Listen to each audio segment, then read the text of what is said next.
Hello, good afternoon or good morning, depending where you are today, watching us for this revenue hacks episode, focusing on tech landscape today.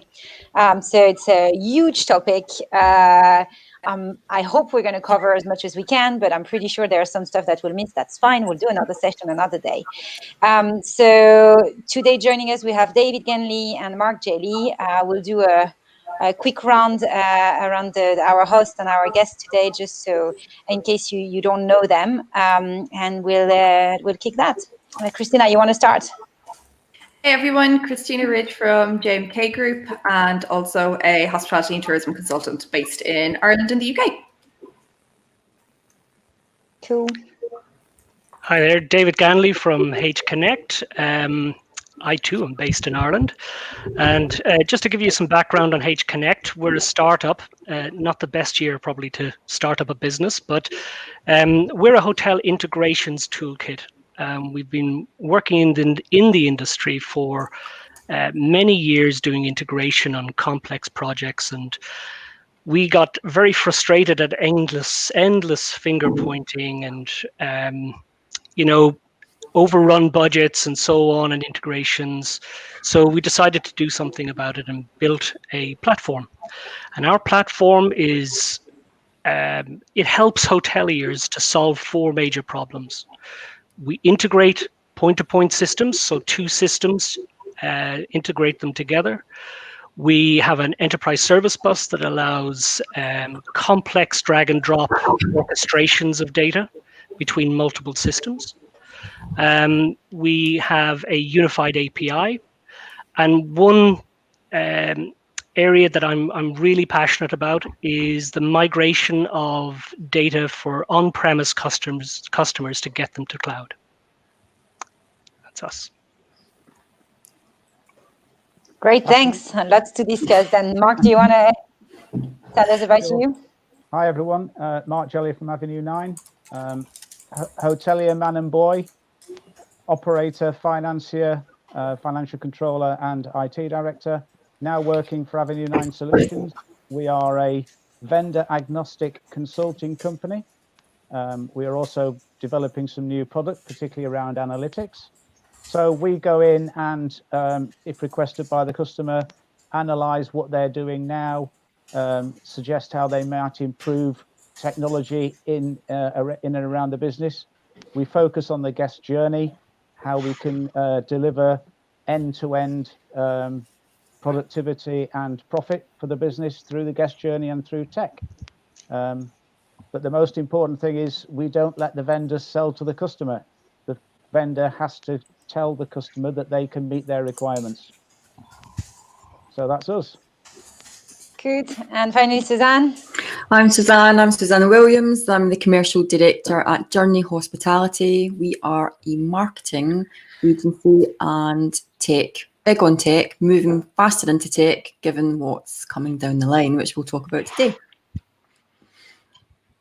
Great, and I'm Bea, so I'm the founder and MD of MyOC. It's a consulting company. We specialize in optimization of revenue overall, but systems quite a lot. Great, so welcome everybody. Please feel free to put some comments, whether you're watching us on LinkedIn, on YouTube, and we see the questions coming up, so we'll try to answer as soon as we can. So maybe let's start with like the big question. Everybody's talking about the cloud.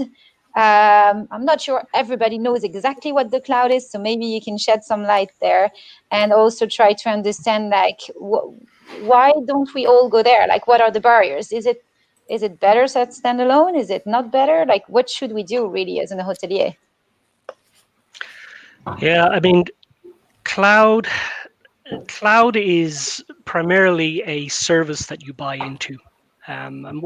We're all focused, I suppose, a bit much on the PMS, but cloud is any system that you can buy as a service or have hosted for you. For me, today it's a very challenging time getting customers to understand the benefits of cloud, but I think once you get into it, you totally get what it's all about. I tend to always give the analogy, where customers ask about this is it's like using the analogy of the rugby referee, where the rugby referee says, is there any reason why I should not award this try? And I tend to say to people, is there any reason why you should not move to the cloud? And once you can answer those questions, you know whether you're ready or not. And there could be many reasons why you don't move to the cloud. You mightn't have the budget. We're right in the middle of COVID. For sure, it's a big problem. Your corporate systems might not support it. You've got functionality anxiety. I'm not really sure if it can do what I want it to do. You've got internet stability problems. Big issue. Not necessarily for us in Europe, but certainly further afield. It's a huge issue. And of course, can I have access to my data? That's a big issue when moving to the cloud. So there are humongous benefits. Security in this world of GDPR and PCI, security is probably the big one. Moving from a CapEx to an OpEx, there are lots of huge benefits that too many for me to go on about, but there are a couple of big ones. I mean, Mark, do you have any input into that? Well, I think your rugby referee analogy is really good, David. Why not move?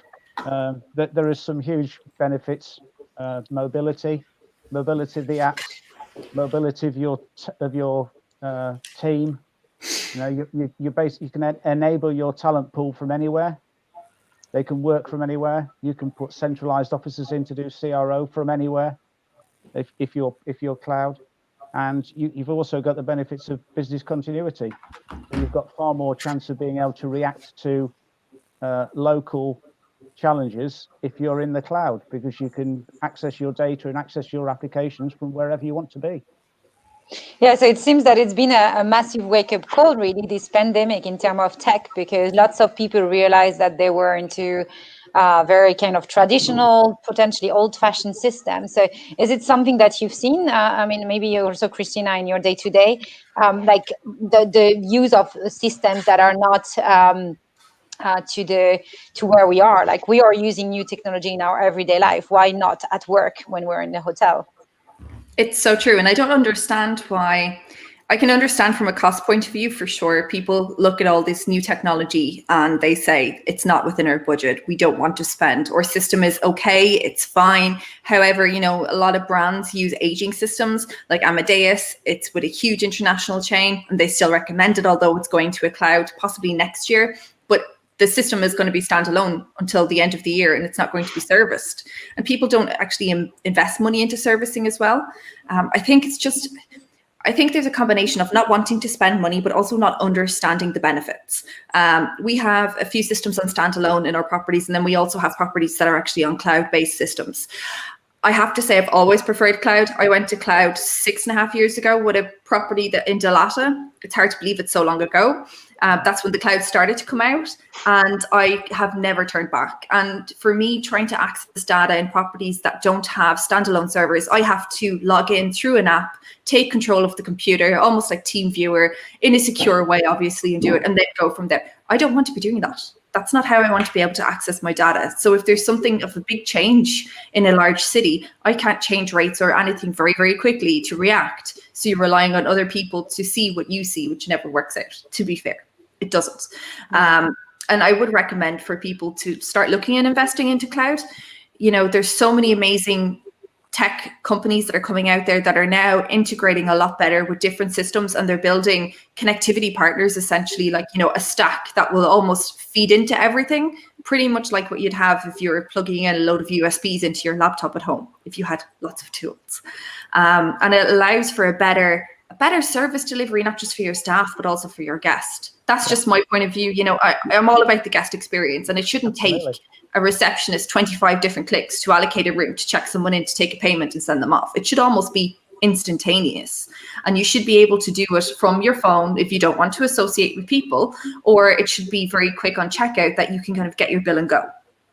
We all spoke about years ago when we were going to be checking people in with iPads, all these different cool technologies. People don't do that. There's one PMS provider that actually has this really cool virtual machine. No one uses it. I've seen it in properties across the country, here in Ireland in particular, and they're clogging up reception. That's all it is. No one actually uses them. But there's two viewpoints, isn't there? There is the hotelier with their landscape of systems that don't talk to each other. Integrations are poor. They fail. You can't connect spa, golf, events, gift vouchers, booking your room. You can't. There's nothing there really that's not in the cloud. And then you've got the guest experience part of how the guests can actually go through, book their accommodation, book what they need online, and there's a whole holistic picture. So there's the on-property issues with staffing, with training, with cloud versus legacy, and then there's the guest experience part. And somebody really needs to take a full holistic view of all of it and actually put the recommendations forward that benefit the hotel, and they see what impact these changes are going to make to their top line sales, and equally how it benefits the guest, improving the lifetime value, bringing them back repeatedly, not through the OTAs. It's no. We're losing Suzanne. Oh, and I'm sure she's in the middle of like a big rant about it. I think your point was really like, how do we get this holistic view? And that's quite key, because very often that's where, and we've talked about like getting into sexy tech, etc., quite a few times, but it's like, how do we make sure that all those systems are talking together and that they are linked to each other and that they are interacting? Because sometimes adding one system and another system doesn't make sense. So how do we take this? How do we get to this holistic view? Suzanne, sorry, we were just trying to follow up on your comments. Sorry, I think I disappeared. That's I think Mark, you've probably got some good examples of this. It'd be good to hear what hotels come to you and ask for. Are they looking at their system infrastructure, or do they want to improve the guest experience? Where does the weight of that lie? What's the objective for the hotels? What are you being asked for? A lot of the time, it's because they see each of the individual departments being very siloed. And they've got 17, 18 databases, and usually it's the marketing team or the ops team are coming to us and saying, well, how can we merge the databases? Well, really, it's not the databases that's the problem. It's all the separate applications that they're having to use to run the business for the guest experience. And the guest experience isn't brilliant either. And a lot of people come and say, oh, we want an app. Well, okay, what do you want the app to do? And what's the infrastructure you're going to put behind the app? Well, let's go back to the foundations and see how you build up your journey. How do you want to operate? How do you want to interact with the guest? And then we can put all the foundations in place to make sure we put the right applications in that ease it for both you and the guest. There is, the one thing that is really missing in hospitality at the moment is that we don't have the retail shopping basket in any PMS. You should be able to book all of your rates across multi-property environment in multiple hotels for multiple dates, but no one can do it yet. And I've been banging the drum about that for 5 years, and we're getting there. We're getting some impact, because every time I go into a customer, I keep putting it in the RFPs to say this is what the customer wants. It's not a must at the moment because no one can do it, but it's a would like to have, and that's the only way we're going to get the vendors to listen to us.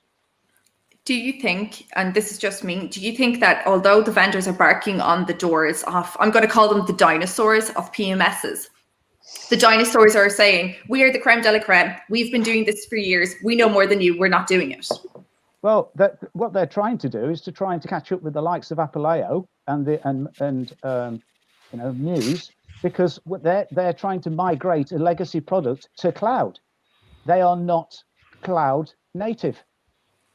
They haven't been built with APIs at the heart, with everything else at the heart, the cloud technology at the heart, and then putting that down into the PMS or the S&C or anything else, which is the way that the new products and the new kids on the block, and that's why they're such disruptors.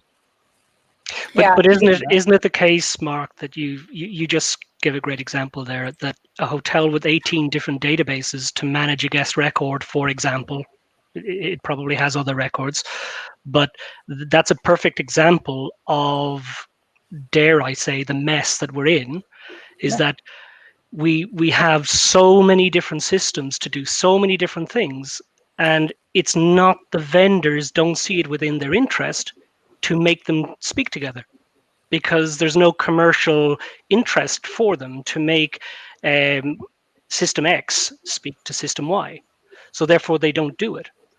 And as a hotelier, I need to have every touch point where my guest goes with that rich data that I've retrieved from the guests, their preferences, their data, their contact information, etc. And I see that as the fundamental flaw in our architecture today, is that none of these systems, I won't say none of them, I think that's probably a bit harsh, but many of these systems are not sharing data.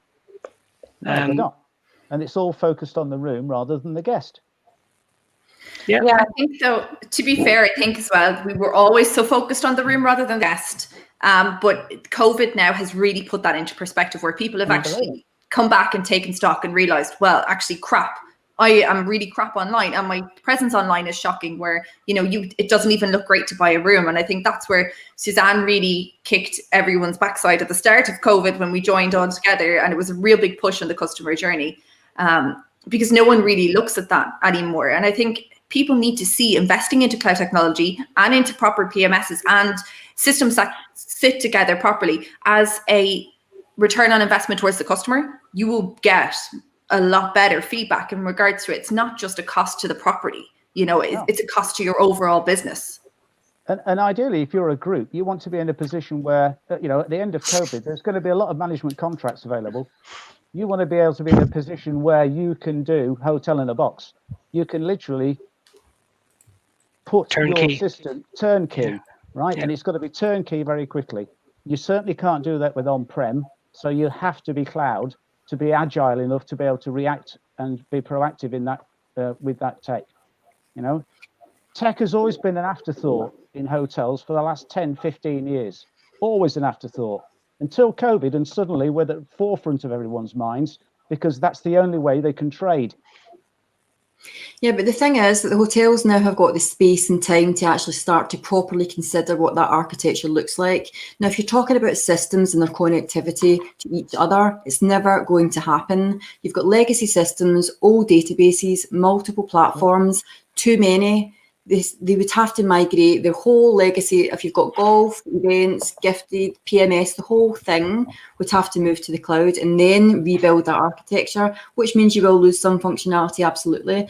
But still, the guest is still not at the heart of that experience. And if the hotels consider right now putting the guest at the heart of the experience, and they sort out their digital profiles and their customer journey online, we're at least part of the way forward. That would be my strong advice. Start to look at the customer journey first, look at the impact it has on your top line sales, sort out your next 12 months commercial strategy and put that as part of your plan and work backwards from there. Then start putting pressure on the likes of Apaleo and Muse, because whilst they are the stars of the show at the moment, they're not all that, and they need input from hospitality and some proper leadership and communication with them. This is, I totally agree, and this is where I see a lot of this functionality anxiety when we start to look at these born in the cloud PMSs, is people are afraid to move there because they simply don't see the same buttons or the same functionality that they've been familiar with on-prem.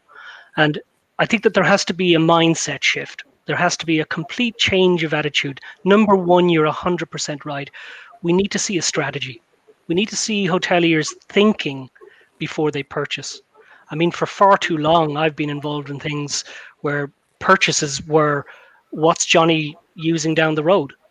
Yeah. And that mindset has to go. It has to be, I need to understand, what is my data strategy?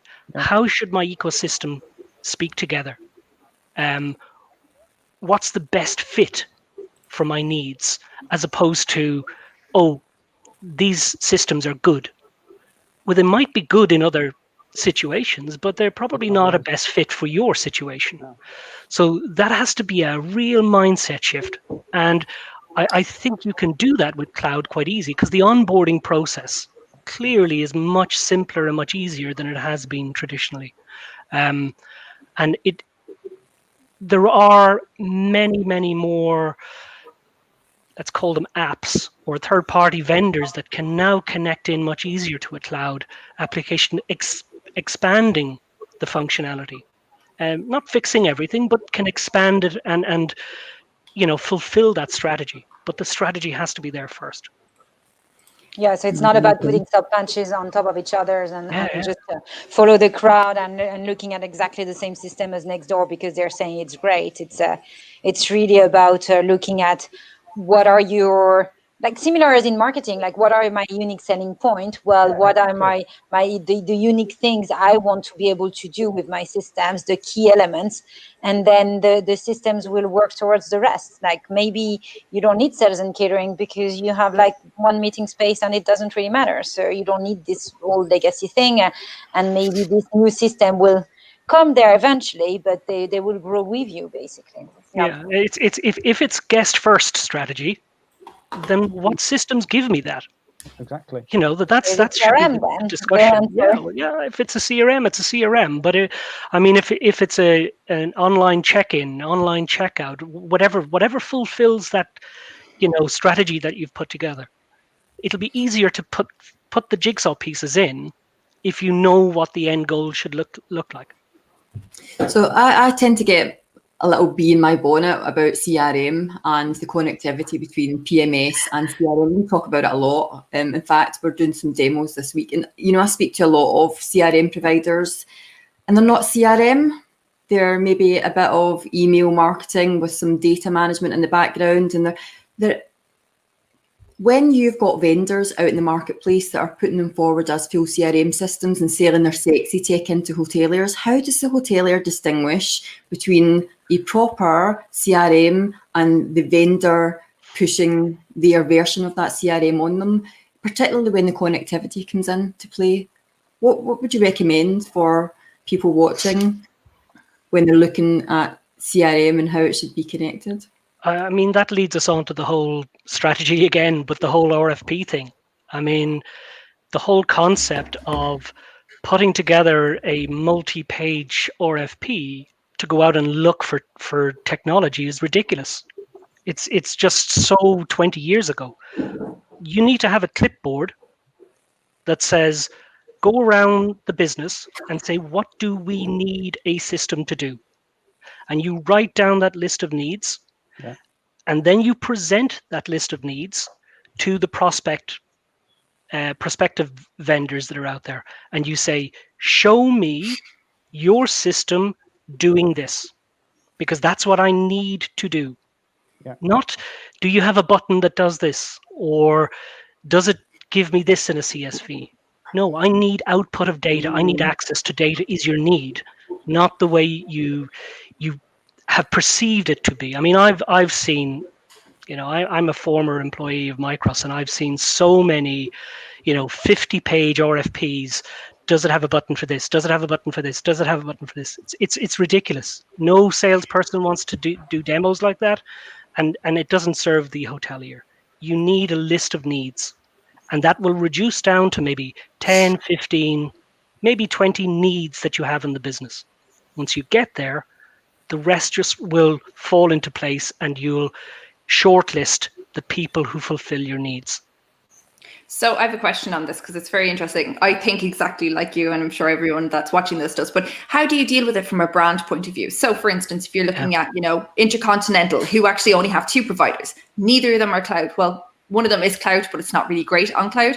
And the other one is a standalone. Where do you go from there? Or even the likes of Best Western, who has 6 different PMS providers, from HotSoft all the way down to a basic one. I can't remember what it's called, but you plug it in basically and you actually build it yourself on site using a CD-ROM. How do you go with how can you change your tech sphere when you're working with these particular people who only allow certain brands? I think it is changing, and sorry, Mark, to take over. But I feel, and I'm talking to a lot of these chains out there, and I feel it's changing. And the problem with the big chain providers has always been access to their CRS. And the core technology that they prescribe. I actually see it changing, and some of these new born in the cloud systems are being adopted for the lower service brands. Okay, so I think that the larger legacy products will go on and have a future for the larger full service brands, but the lower service brands who don't need, I go back to this need again. They don't need all of this bells and whistles stuff. They just need a big button here that says check in and a big button here that says check out. And, for a lot of these guys, that's where these newer born in the cloud techs are going to come in, and we will see many more of them being deployed by the chains. Why? Because there are companies like ours who are coming in providing that simple technology integration that they don't have to worry about anymore. And I think integrators are going to be a mainstay, and you'll see a lot more of this. When you're a big chain and you've got to deal with so many countries around the world, so many legal requirements, so many country-specific requirements, you don't want to be talking to 10 vendors. It's you're moving from sexy tech over to vendor management, and that in itself is a whole different nightmare. So I think we're starting to see it now, because cloud makes it easier for these big chains to manage. They don't have to manage 1,000 servers on site or 2,000 servers on site. It's So can I just pick on something you said there, David? If this integration piece is here to stay and it's you're going to make it all brilliant and easy, which is brilliant to hear, we have to talk. When it comes down to the certification process, so for example, you're talking to Sabre and you're talking about API connections to their CRS. The certification process that you then have to go through with Sabre and Synexus in order to stabilize your connections, quite painful. How do you speed that process up, if you can? Yeah, so I mean, that is, hopefully we're seeing a shift in this mentality as well, that historically this was a revenue stream for many vendors, that the certification process, make sure you're using our APIs correctly. It's an API. How else am I supposed to use it? So I do see some of the major brands shifting in this respect, where they're becoming more open. There's the API, and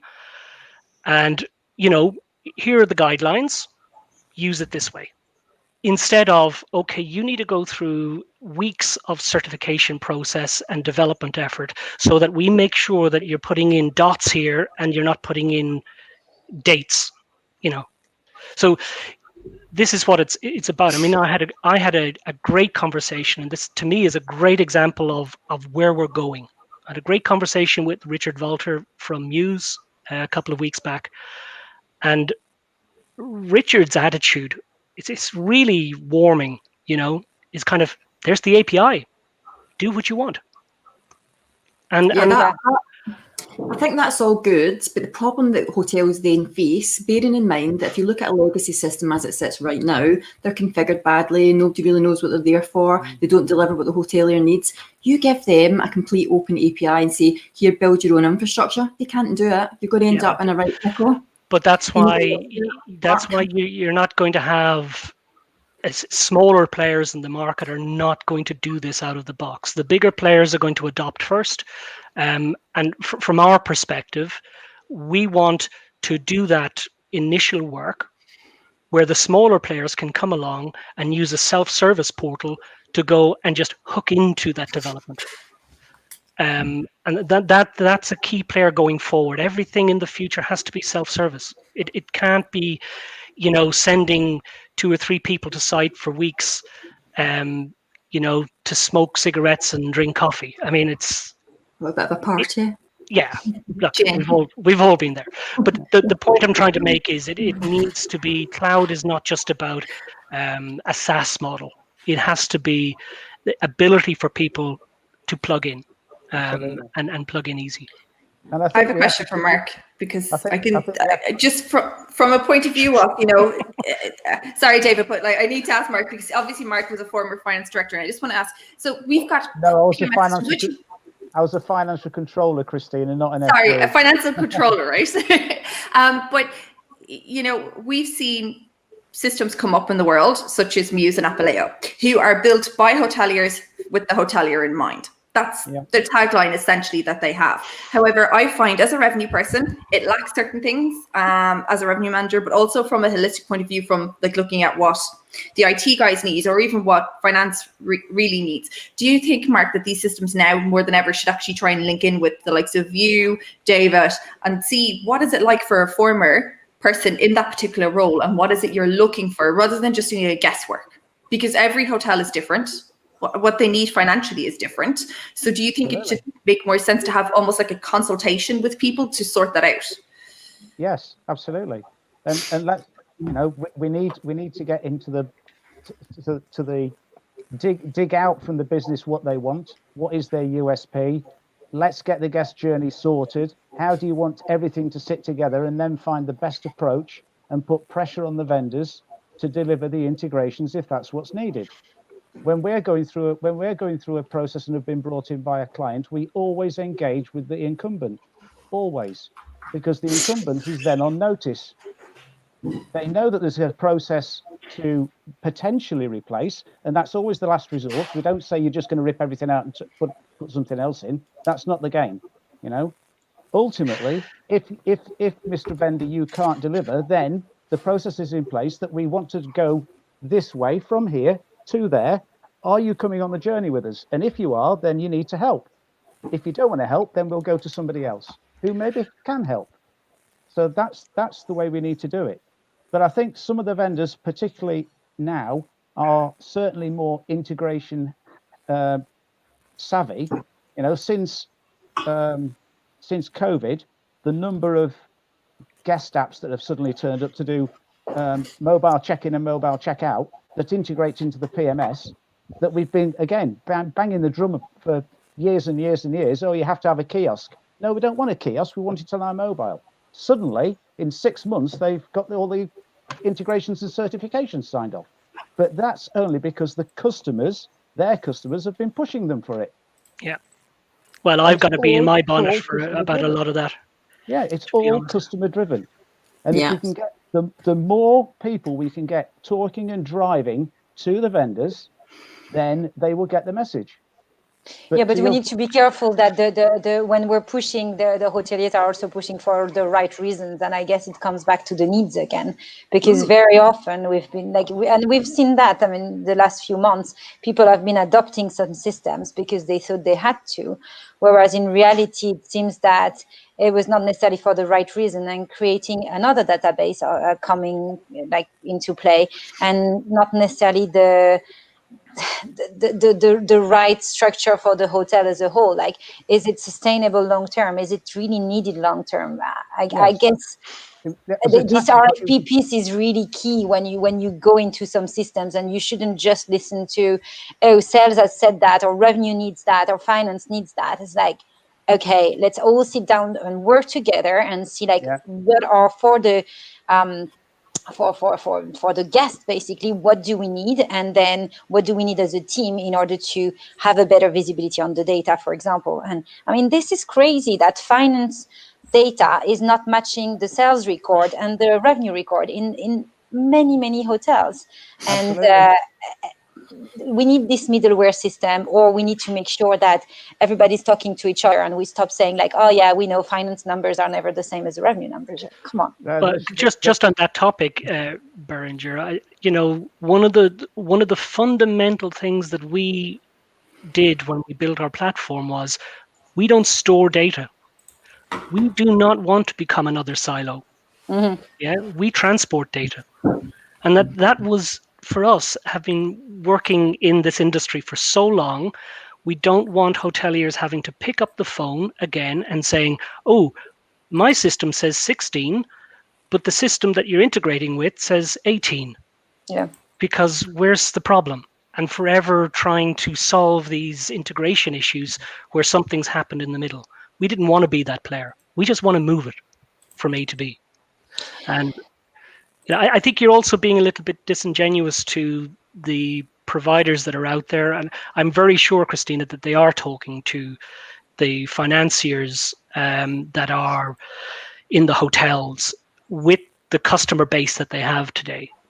The vendors that I talk to, one of their biggest challenges is that they're spending so much of their effort on integrating to third parties instead of creating APIs and enriching the core of their platform.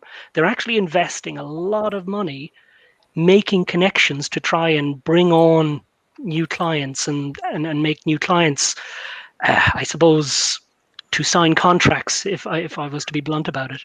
And that's a lot of effort where really they should be focusing on their core product. And building great, rich APIs that allows other vendors to connect into them very easily. Right. So we want great APIs, basically. No, I think it's going to make cloud a success. Is simply accessing data. So it means even more data, and that's a topic that we touched base on already in the past, but it's quite important to discuss it with you about privacy and data protection. And I know that was Christina's topic there, but how it can be kind of scary also, and that's one of the reasons lots of people don't want to change or don't want to look at different opportunity options in terms of systems. What's the deal there? What do we need to do in order to make sure that all the regulations are respected and that we're good and safe? Mark, do you want to take that? Well, we saw obviously when GDPR came in, March 2018, a whole plethora of change that was needed within hospitality to move away from, expecting people to blanketly opt out when now they have to be enforced. You have to force the opt out and they have to opt back in again. I think that's changed the attitude of a lot of hospitality businesses. Cloud enables far more segregation and to make sure that you are in control of your data. Hoteliers are the data controller. So they are responsible. So we need to make sure that we've got all the systems in place that ensure the segregation and accessibility to that data by only those who need it. Yeah, I mean, from my perspective, I would say that GDPR is a good thing. That it forces us to respect the customer and the customer's data. We as a hotelier, you are just managing that data, and you should respect it and keep it secure. It's not asking you anything more than that. Now, as a vendor who's processing that data, I also have to respect that, and I have to ensure that all the doors are locked and the windows are locked so that nobody can get in and get access to that as I transport it on to whoever I have to send it to. And I think from a GDPR perspective, it's just respect. I think from a PCI perspective, oh my goodness, we need to move away from credit cards in hotels. This is, just an utter nightmare for the last 25 years. It's if only COVID could have attacked credit cards like it attacked check-in. Yeah, so that we force tokenization on every PMS vendor. Most of them are moving in that direction, and I applaud them for that. But many of them are still there. There's users just writing credit card numbers down in text note fields. There's There's credit card details written all over the place in books and everything. When I see this in hotels, it's crazy. We need to move away from storing credit cards, full stop. Absolutely. End of story. And there's plenty of techniques also for like typically for chargebacks and stuff like that. That this whole exactly, and that's what I was going to say, Bérenger, because I was with a customer the other day. I wasn't with them, obviously, but I was having a conversation with them the other day, where the bank, their bank, is insisting that they send back over fax or over email a full credit card merchant copy. Yeah. But that's the huge problem as well. It's not just, Exactly. it's not just hotels, but that's where a huge issue is, that a lot of the banks and financial institutions are actually looking for all this information. And a lot of properties as well still take, screen grabs or, a photocopy of someone's identification, which can be a card, which is highly illegal, and I love the way, David, you've actually completely clarified 110% who's the data controller and who's the data processor. Because if you look at hotels, a lot of properties cannot tell you this. And this is something, my husband actually is a DPO for Air, the biggest technology or worst customer service in the country.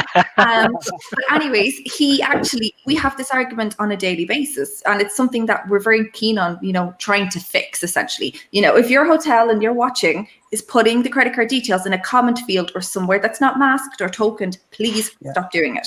I've had this argument over years and years and years with reception. You shouldn't be doing it, and you shouldn't be putting it down on paper either.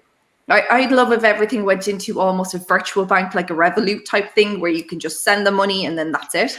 That's the best way, or, a PayPal or something cool that we all have access to, rather than, a card. Like, I don't even carry a card anymore. If I can't pay for it using my phone, it doesn't get paid for technically. And you can tap on your phone up to whatever amount. It's not capped, unlike a tap on your card. I know this isn't really technology based, but the dreaded third-party form. Yeah, and then there are companies out there that are digitizing this, and I mean, I've worked with a company called Canary Technologies in the US, and they've made a really fantastic solution to digitize that authorization form and actually pass that details back into the PMS and integrate it. So these solutions are out there. You just probably have to dig a little bit deeper. But I really would love to see a huge push by the industry.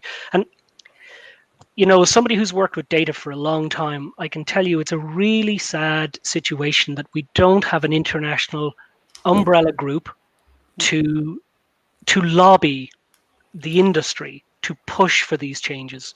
It's really lacking in the whole. We have some umbrella groups, but I don't believe that they're serving the hoteliers. And we really need to see, from a tech perspective, especially from GDPR and from PCI and all of these compliancy regulations, there just needs to be some sense made into it. It just needs to be. We need to flatten the curve, as it were, because it's just crazy out there with this. But I think it's a learning curve as well for people. I think people just don't invest the time into learning about all these different things. And there's a lot of companies, even as a management company, they don't have a DPO. They don't have someone that understands that. So then it's down to a revenue manager, a GM, or a sales manager to understand how this world is moving. When instead a lot of this stuff from the likes of PCI compliance should actually come under finance, and the finance directors in the companies should be saying, "Are you doing this?" So they should work together, really, because that's the thing. That's the problem. It is not a finance function, PCI. It's a business function. And really, ultimately, this is where you can also make much more revenue by being more safe and avoid all these chargebacks, etc. That's huge, the amount that is lost, and that clearly most of the revenue managers, for example, are not looking at. Whereas if you dig a little bit, look at that in more details, look at different vendors, look at even your commission charges from credit card. I mean, when you start looking at it, like, really, I'm paying that amount, and when it's 0.1% or whatever that per year you're saving by changing vendor because you have the commercial acumen to look at that, that's a massive difference at the end of the year. So I think that's where tech and revenue and commercials really need to work better together. So I think we're conscious of time. We're about at the end of the session. We've seen that lots of people are kind of willing to make some changes. We're kind of sometimes a little bit stuck, and right now it's mainly an issue of budget. What are your thoughts on that? Any tips on where do we need to focus first, maybe? David? With regards to, sorry, Berger. Well, the willingness to make all those changes, but really the kind of frozen attitude and the fact that people have no budget to change to tech, and it may feel like a massive investment.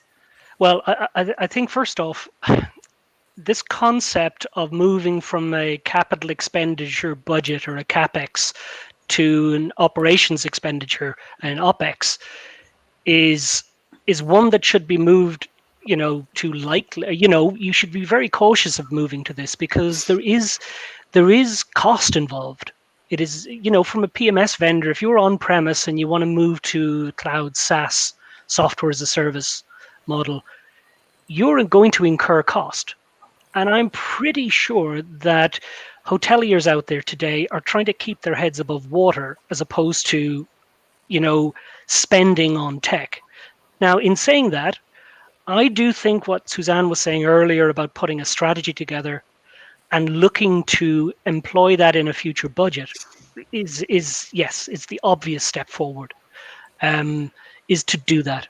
I do see that, from that perspective, I'd be very hesitant just to jump to cloud tomorrow if it isn't already part of your strategy, because get your business profitable again, get your employees back from your furlough situation or whatever you're caught in, get your customers back into your hotels, and we get through the next 6 months or 8 months or whatever, and we'll start to see things pick up. And I think I would start to focus then on moving or investing in the next, but put that strategy together and make sure your investment is going to give a return to you. I would just not be throwing money at something that is a mistake that you made again, the same mistake you made 5 years ago. I would put some strategy into it and get some heads around the table to do the best for the business, as opposed to the guy who just joined you who said, I did this in my last place. Absolutely. And Cool. Berenger, you mentioned earlier about this sort of knee-jerk reaction since COVID of having to get tech in. Well, that's a tactical decision. We need to move away. Now's the time to move away from the tactical decisions and get the strategy right. So you work the IT towards your USP. Let's get that. Be on the crest of the wave. Be the pioneer if necessary, because vendors will embrace you as the pioneer and will help. Can I just add one thing? And it kind of covers what David and Mark both said. See, as soon as hotels start to understand that data equals a lot more revenue, you'll see things start to shift a bit faster. So I think actually we have to talk about data and monetizing it and how that's actually going to drive your sales. And I think the conversations will start to shift. Yeah. Data is the new gold. Yeah. It absolutely is. Yeah. Yeah. Right. Well, I think that's a wrap for today. We covered quite a lot, actually, but we could talk about that for forever, I think. Thank you all for joining. Thank you, David and Mark, for participating on that with us. Just to give you a little update, tomorrow we invite you to complete the WHTT community survey. There's a link on the screen. We need your feedback to help us shape the future of WHTT, actually. So please have a look at that. And if you want to join us tomorrow, we have a session called Discover Hospitality Episode 1. That's with Maria Malania, if I pronounce it well, sorry. It's about career counseling and advisory. It's at 12 p.m. BST. It's going to be live on WHTT LinkedIn page. And we'll see you with Revenue Hacks next week, same time. Thank you very much. Talk to you soon. Thank you. Bye. Bye.